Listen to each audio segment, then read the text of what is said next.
You're listening to the Sex and Psychology Podcast, the sex ed you never got in school and won't get anywhere else. I am your host, Dr. Justin Lehmiller.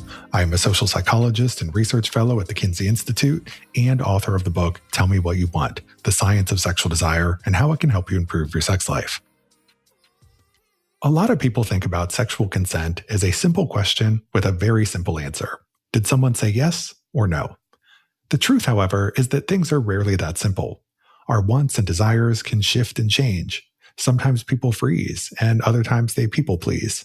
And if you mix in alcohol and the pressures of hookup culture, it's all too easy to end up in situations that feel confusing afterwards, not because anyone intentionally set out to cause harm, but because there wasn't a clear shared understanding of what everyone was agreeing to. When consent is treated like a box that you simply check and move on from, it doesn't just create ethical risk, it also makes sex worse. When we're only doing the bare minimum of gathering permission, we're not setting ourselves up for mutual pleasure and satisfaction. The best sex happens when everyone feels the level of safety they need, when they're honest about what they want, and when they feel confident and empowered enough to communicate their desires. In today's episode, we're talking about the new rules of intimacy.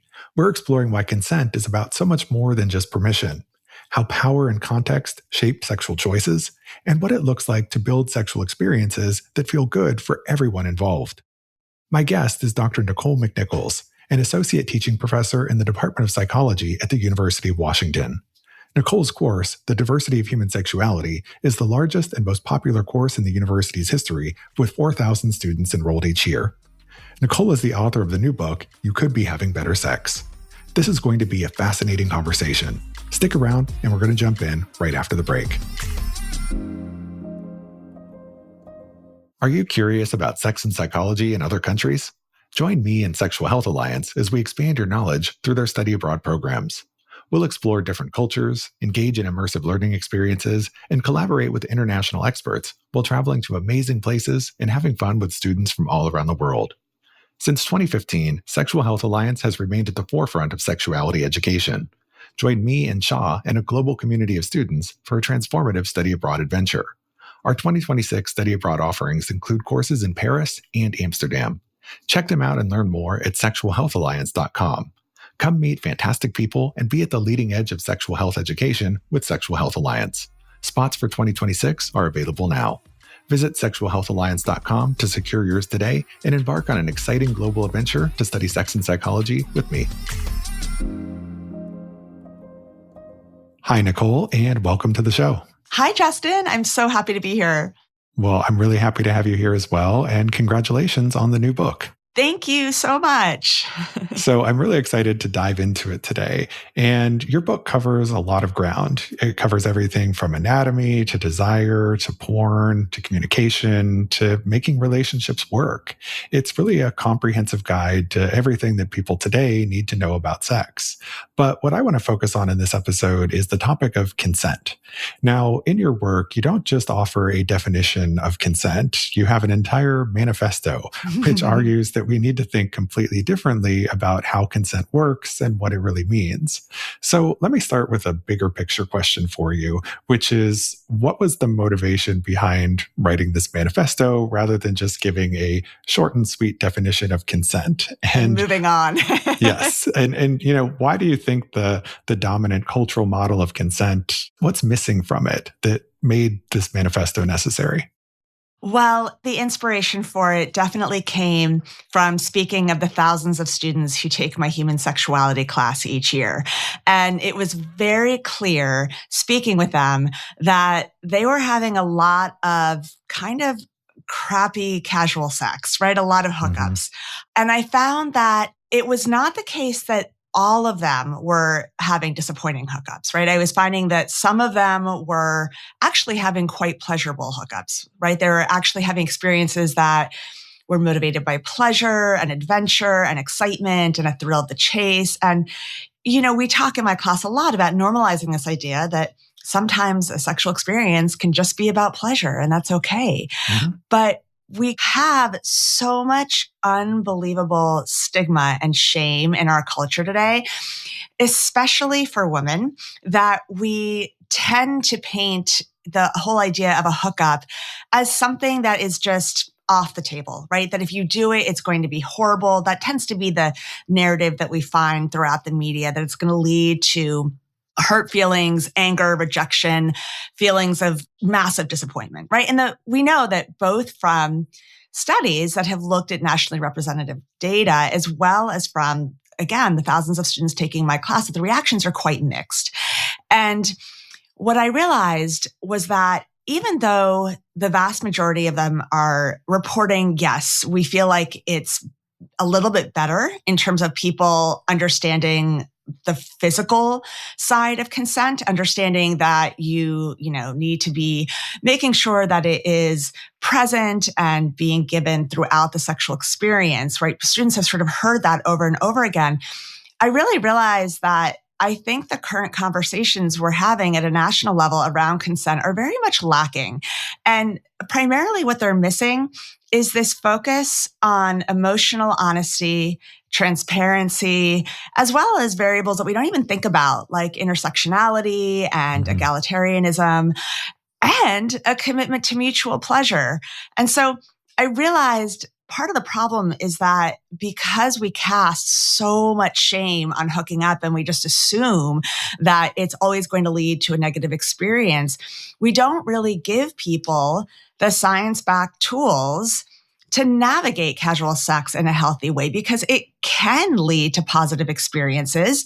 And the average age of marriage now is 31. So we have a much larger percentage of the population that's spending a lot of their time single. A lot of people are choosing relationship structures that don't even involve monogamy, right? We're finally moving past this idea that monogamy has to be the default for everyone. And so as a result, we really owe it to people to be giving them the tools and techniques to have casual sex that's not just respecting your physical boundaries, but your emotional ones as well. Yeah. And consent, really is a skill that you need to learn over time. And unfortunately, it's not something that's necessarily even covered in a lot of the sex education that we receive. Like, it's a shockingly low number of states in the US that even require any formal education around consent. And so we're kind of expecting everybody to just pick this up on their own. And what we hear about it in the media and through other sources, it's just like something that you obtain once and then you're good to go. And, there's a much more complex and nuanced conversation to be had about it. So I'm glad we're discussing this topic today. Yeah, and that's exactly right. We have no federally mandated sex education. Fewer than half of the states have any kind of comprehensive sex education. So much of it is not medically accurate. I mean, can you imagine if we had a history class that we didn't demand was historically accurate, or a math class that didn't have to be mathematically accurate? But for whatever reason, we tolerate this when it comes to sex. And yes, most of the schools that are teaching sex education, they might be teaching about how not to get an STI or how not to get pregnant or reproduction, but they're mostly coming at sex from the angle that you shouldn't be having sex outside the context of a long-term committed relationship. And so therefore, we're not going to teach you this skill set that's involved with consent, because that's a type of sex that we frown upon to begin with, which is, of course, completely not helpful. Yeah, totally agree. So let's talk about your consent manifesto and the 5 pillars of consent that it entails. So the first pillar is what you call intentional awareness, which argues that consent isn't just a verbal yes at one moment in time, but rather an ongoing awareness of everything that's happening during a sexual encounter. So can you explain what intentional awareness looks like in practice and how this challenges the idea that consent is just something that you, quote unquote, obtain once and then you're good to go? This notion of intentional sort of ongoing checking in during the experience is something that, believe it or not, is not really widely known. I mean, the number of students who are coming up to me and saying, well, as long as they kind of agree to it in the beginning, I just sort of assume everything's fine. As well as, I'm not just a sex professor, I'm also a parent, and I have 3 kids, 2 of which are teenagers. And the number of parents who have said to me, I have this idea. It'll be like an app, and both people go on the app and they indicate, yes, they agree to the sexual experience, and then there'll be consent. What do you think? Right? And So there still exists this idea that somehow consent is just given almost as a contract in the beginning of the sexual experience, and then it exists throughout. So what we really need to move towards is this idea that yes, it should be enthusiastically given in the beginning, but you need to be paying attention not just to somebody saying like yes, but also their full array of nonverbal cues, right? Things like how they're moving, things like the sighs, the moans that show that they're actually into the experience, right? And you're learning to use phrases like guide me or how is this feeling? What are you into? What do you want to try more of, right? I always try to tell students, let's take a cue from queer couples as well, and the queer community as well as the BDSM community, because they have the benefit of coming to sexual experiences without relying on these overly normalized heteronormative scripts about how sex is supposed to unfold, right? If you're not just coming into the experience assuming it's penis and vagina sex, suddenly everything's on the table. And so you become much more used to asking, what are you into? What do you want to do? What feels good? So the thing is that if you can be reliant on those cues, right, both verbal and nonverbal, you're going to be making sure that there's consent throughout the sexual experience. But the other beauty of this is that you're also going to be having better sex because a lot of the skills that require that level of checking in with a partner, being responsive, listening to what is feeling good or what they might be initiating, right? Really tuning in as opposed to just following some sexual script that you've been watching in porn or, on Netflix or seen on Bridgerton that you just are assuming is what's going to feel good to the person. Yes, that continuous consent, attunement, ability to be connected throughout the experience and really paying attention to the person's cues, that's going to help it be safe, and it's probably going to lead to more orgasms and pleasure. Yeah, and I love the way you describe that because, consent, when people typically think about it, it's sort of like a legal framework. Yes. When people talk about it as enthusiastic consent, where everyone has to jump up and down and be excited about every single thing that they're doing and stop continuously along the way to express their enthusiasm and excitement. It sounds like this kind of onerous thing, right? Where you're not really natural and able to be in the moment. But the way that you describe it is a way of approaching consent that's still sexy and that, increases opportunities for pleasure. So I agree with you that, this is a really important reframe in terms of how we think about consent and how it operates. Thank you. And, I think that just along those lines, what I'm really trying to convince people of is, there's this idea that, okay, I know I should be doing consent and I know I should be asking throughout, but we're not going to do something that's not fun and that we don't want to do and that just feels uncomfortable, even if we kind of know that we should do it. So if we can kind of flip the switch with consent and be using these phrases that are also helping you to be better at sex, I think people are just going to be more likely to do it as well. Absolutely. Now, the second pillar of consent for you is emotional honesty. And that's a really interesting one because that's something we usually don't hear about in the context of consent at all. And what you're saying essentially is that misleading somebody about their intentions, even if the sex is wanted, undermines consent. So can you explain why honesty about your motives and expectations is necessary ethically and psychologically for real consent to exist? Well, first of all, the inspiration for this came from, again, just seeing so many students and talking to friends too throughout their 20s, 30s, even in their 40s, where they were having sex. And even though, again, like you said, it was consensual on the surface, they felt kind of led on during the experience, right? In other words, they were coming to the experience because they thought or just assumed they were on the same page as the other person, which was that it was something that had a deeper meaning. That, in other words, that it was maybe leading to a relationship or some kind of commitment.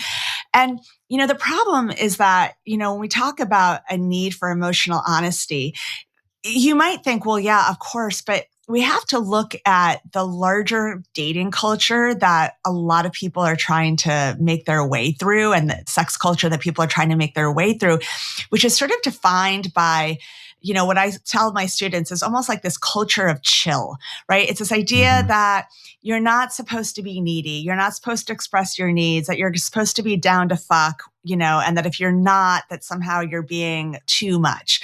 And I think, for a lot of people, there is no shame in wanting to be down to fuck and having that experience. But for a lot of people, that's not what they want. They're not open to an experience that is just for one night and is just about pleasure and doesn't have emotional meaning to it. And I think we need to be able to normalize all of these experiences. This gets a little bit tricky because when we look at the sex positivity movement in general, it's done an incredible job of making people advocate for pleasure and understanding how important pleasure is, and especially for women, just taking away the shame and the stigma.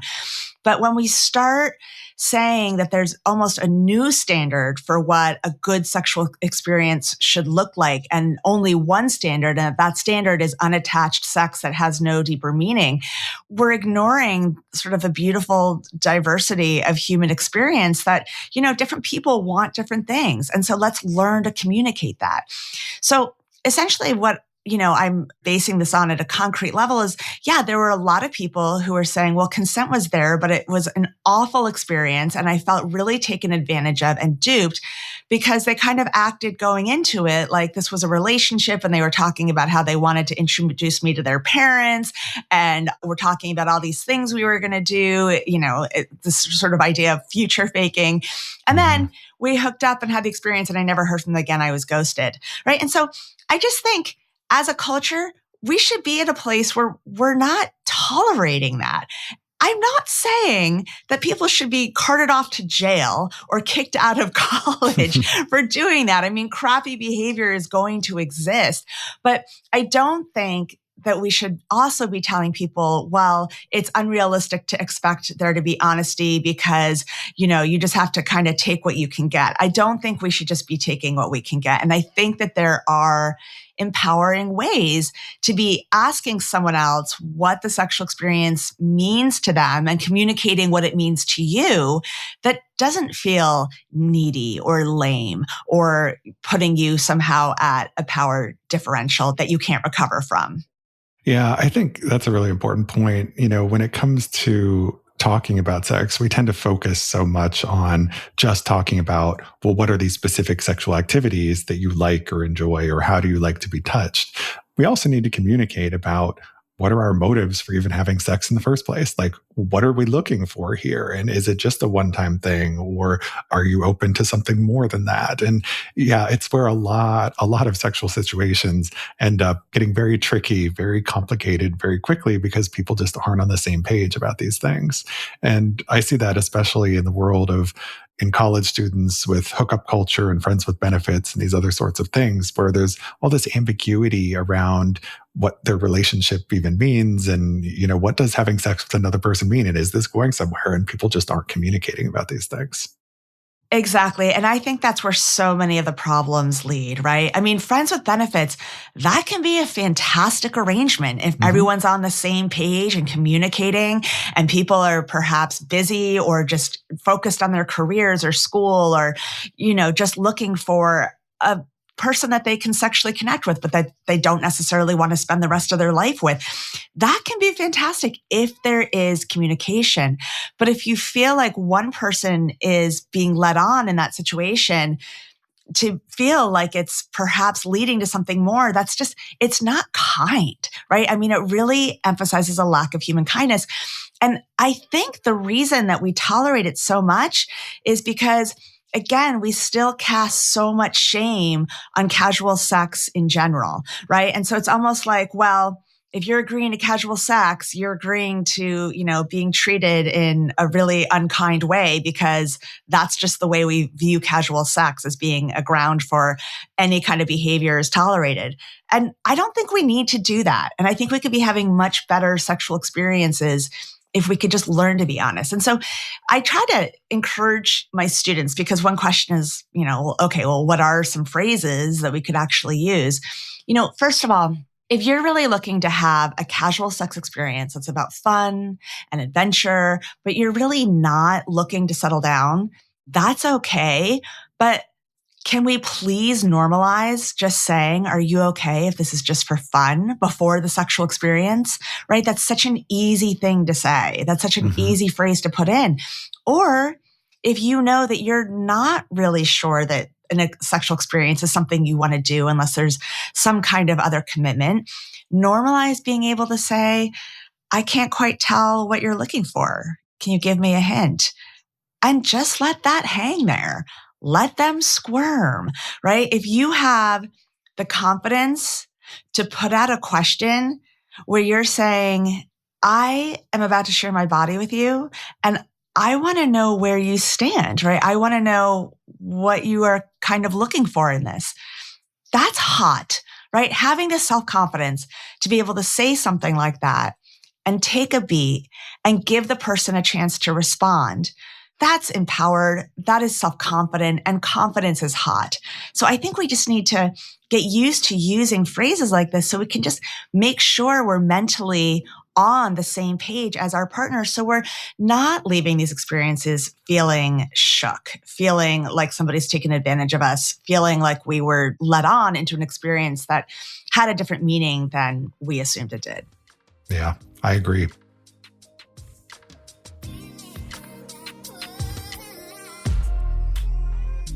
As we love to say on this show, great sex isn't just one thing.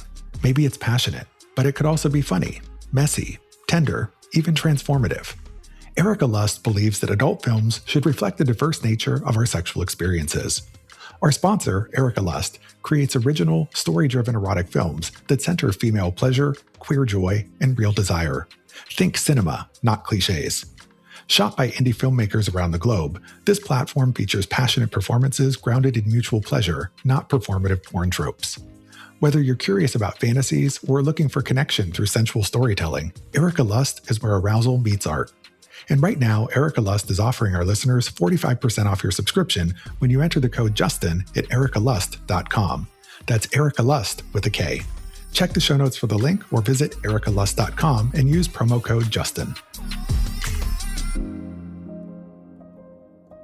Now, you also argue that people aren't just consenting to behaviors, they're consenting to contexts. And that includes things like relationship status, sexual health, or whether somebody's about to leave town. So why does omitting or hiding that kind of information change the meaning of a yes, even if the person technically agreed to sexual activity? I think the best answer to that question is to tell you a little bit of a story.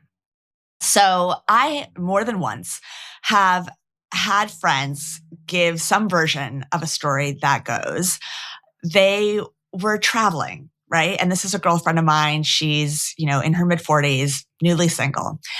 She's, dream job in a dream city, at a hotel, working. That night goes down to the hotel bar just to have a drink, get some dinner, just hanging out after a long day, right? Starts talking to this really attractive person. They start vibing. They have another cocktail.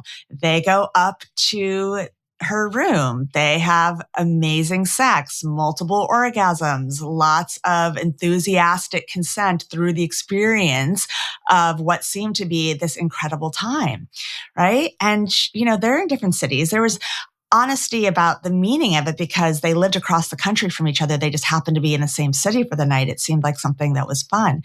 And they woke up the next morning and she's like, well, that was amazing. Maybe if we're in the same city again sometime, we could, make this happen again. And he responds, well, that would be great, but I'm actually married. And so that probably isn't going to happen again. Mm-hmm. Right. So now I would argue that if we sort of rewind here, would she have agreed to the sexual experience knowing he was married? Maybe, right? No judgment if you're listening to this and you're like, yeah, I'd have that information and that's fine. But for my particular friend, she was horrified by that. Mm-hmm. And so she was sort of led into a sexual experience where there was a key piece of information about that person's situation that conflicted with her own personal sense of morals.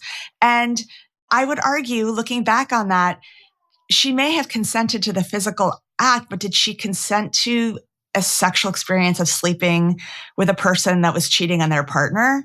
No, right? I would say in that situation, full consent, if we're looking at this comprehensive new definition of consent, was not present in that situation.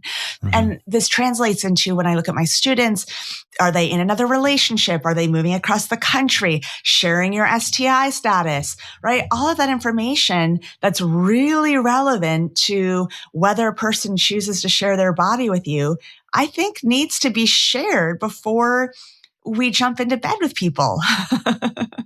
Yeah. And I see these second and third pillars as kind of really going along together very well because, emotional honesty is a big part of this. But then there's also just being honest about everything else that's going on in your life and the current context and circumstances and situation that's present here, including your sexual health. And are you married currently or not? And is it a monogamous marriage or is it an open marriage? Yep. These are all important things to know, and having more of that honesty can allow people to make more informed decisions. I certainly also know a lot of people who have told me stories over the years where they said, if I would have known that key piece of information going in, I never would have had sex with them. Exactly. Right? And it's not just about marital status. It's about a whole bunch of different things. I also know people who have been in situations where they find out later that the person they had sex with had an STI and didn't tell them. And that's a whole other thing. So we need a whole lot more honesty in our sexual relationships. Exactly. Consent definitionally needs to be informed. And if you're leaving out that information, it is no longer informed. Yeah. Now, the fourth pillar of consent acknowledges power. And this can take a lot of different forms. You can speak about it through the lens of gender, age, status, money, race, sexuality. And what this pillar really says is that consent can't be fully understood without recognizing that sometimes you're going to have these power asymmetries. So how do power differentials shape people's ability to say yes or no, or to negotiate what it is that they really want? Well, again, this came as inspiration from my students, where on campus, the majority of the parties are taking place in fraternities, right? Mm-hmm. Not in sororities, because we have these weird rules on the books in many states. And if you have many women and alcohol in a house, they automatically label it as prostitution, as a which is just horrible, right? And so what you're doing now is forcing these parties to be taking place only, in fraternities. And, I'm sure I remember this from college. I'm sure you remember this from college, just being at these parties that are at, if they're at the fraternity. Think about just the power. You're at their house. It's all of their friends. It's their bedroom. It's their room. There's just an inherent invisible power differential there where you just need to be sensitive to these things, because you may, in that situation, if you have less power, simply feel less confident speaking up about what you do and don't want, right? In other words, you might feel more pressure to kind of be going along with what you think you're supposed to be doing or to please the other person, simply because you don't feel entirely comfortable in your surroundings because of this power differential. Taken to an extreme, it's the same reason that it's not okay for, someone who is someone else's boss to be having sex, right? Because, I understand these situations get complicated, but you have to understand, there's a huge power differential there, right? And so to what extent, this is an extreme example, but does that person who's the employee really have the ability to be giving full consent in those situations? And so I'm not saying that you shouldn't be having sexual experiences when there are these, slight power differentials, because there almost always are going to be some kind, but just paying attention to it so that if you're the person with more power, really being sure that the person you're sharing your body with is completely comfortable with everything that is going on and happening. And if you're the person with less power in the situation, recognizing, okay, this might be a scenario where it's a little bit harder for me to speak up, And so I need to be really checking in with myself to make sure, am I okay with this? Am I feeling comfortable? Am I feeling like I'm being heard? So it's really just about within, again, across, different races, different genders, different levels of income. If you are meeting somebody and they have a ton of money and you're going back to their really expensive apartment. I mean, power is not always, of course, going to cleanly be determined by things like income. But in that kind of example, right, again, you'd want to make sure that the person that's bringing you back to their mega mansion apartment, right, and you're a struggling intern that can barely pay your rent, right, there's just going to be these differentials that you kind of need to pay attention to again, just really make sure that the other types of consent are present and the person feels comfortable speaking up. Yeah. And, this topic of power differentials is a very complex one. And there's so much that's been said about it on social media recently. I'm thinking about this through the lens of age gap relationships, where lots of people from the outside will look at a relationship where you've got somebody who's 20 or 30 years older than someone else, and they label that as a power differential and inherently exploitative and by extension, non-consensual. And it's like, all right, we got to step back here. And we also have to look at, what does power even mean in a relationship context? And yes, having more money than someone else or being older than someone else could potentially connote more power, but there's also a certain power that comes along with being younger and being very physically attractive and so forth. And so how do we negotiate power differentials, and do certain types of power differentials matter more than others? And, that's a conversation for a whole separate podcast, because we could just really dive into that. Totally.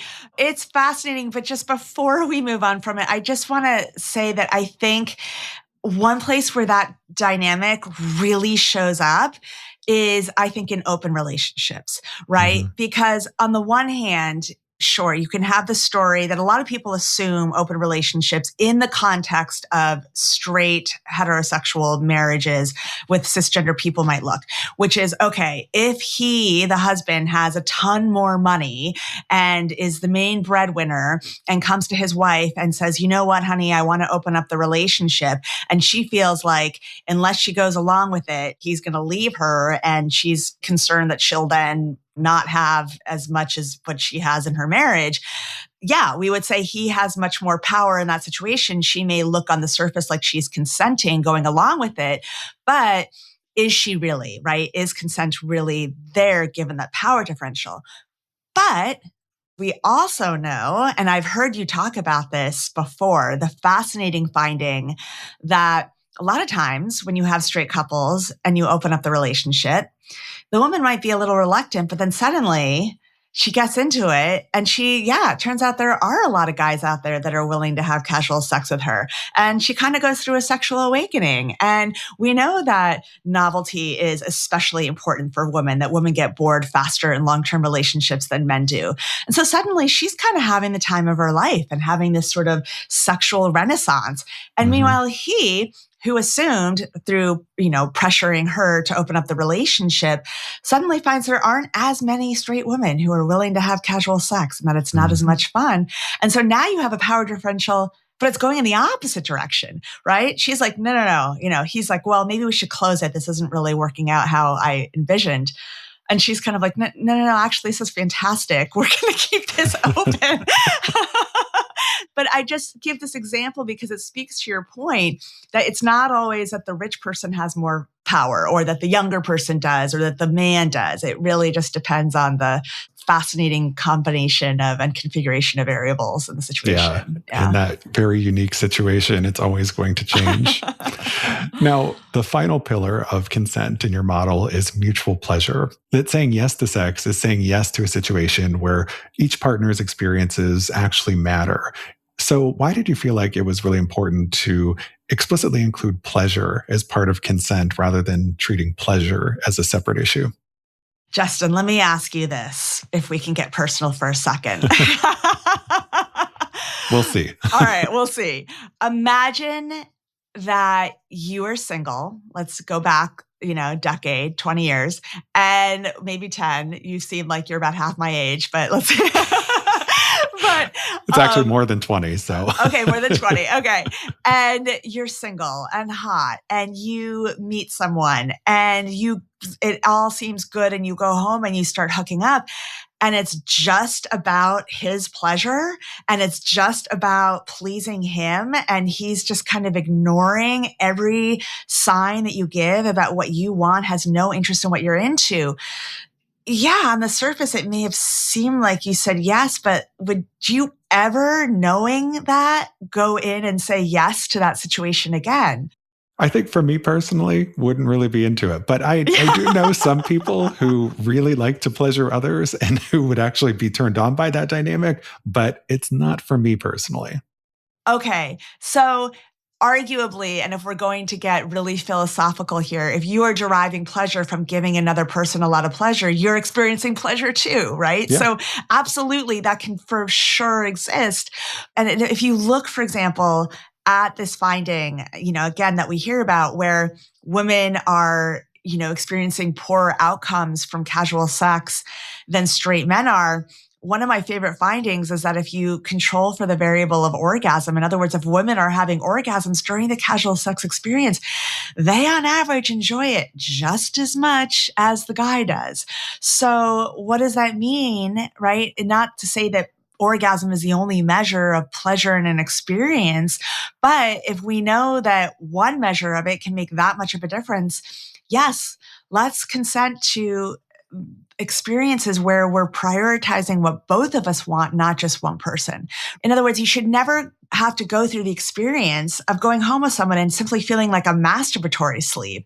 Nobody would consent to that, right? Nobody would want that experience unless, to your point, you kind of love getting, as I've seen on social, being a cum dumpster, right? My students always like, but I mean, some people, right? I mean, absolutely, that can be kinky and you can derive pleasure. But if you're not up for being a cum dumpster for the night and yet you feel like you're getting treated that way, guess what? In my new vision for how we should be defining consent, I don't think it's present. So to be a cum dump or not exactly. to be a cum dump? That's the question. It's up to you.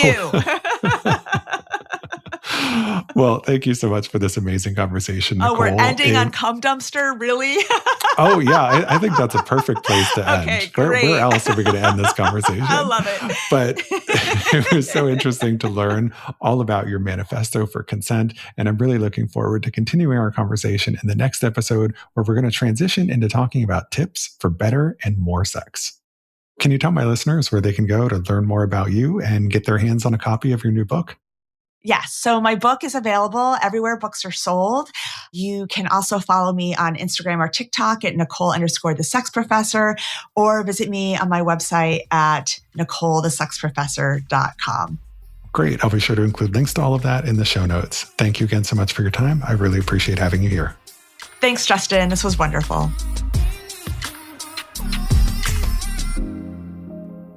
Thank you for listening. To keep up with new episodes of this podcast, visit my website, Sex and Psychology, at sexandpsychology.com, or subscribe on your favorite platform, where I hope you'll take a moment to rate and review the show. If you listen on Apple Podcasts, please consider becoming a Sex and Psychology Premium subscriber to enjoy ad-free listening for just $3.99 a month. You can also follow me on social media for daily sex research updates. I'm on Blue Sky and X at Justin Lehmiller, and Instagram at Justin J. Lehmiller. Also, be sure to check out my book, Tell Me What You Want. Thanks again for listening. Until next time.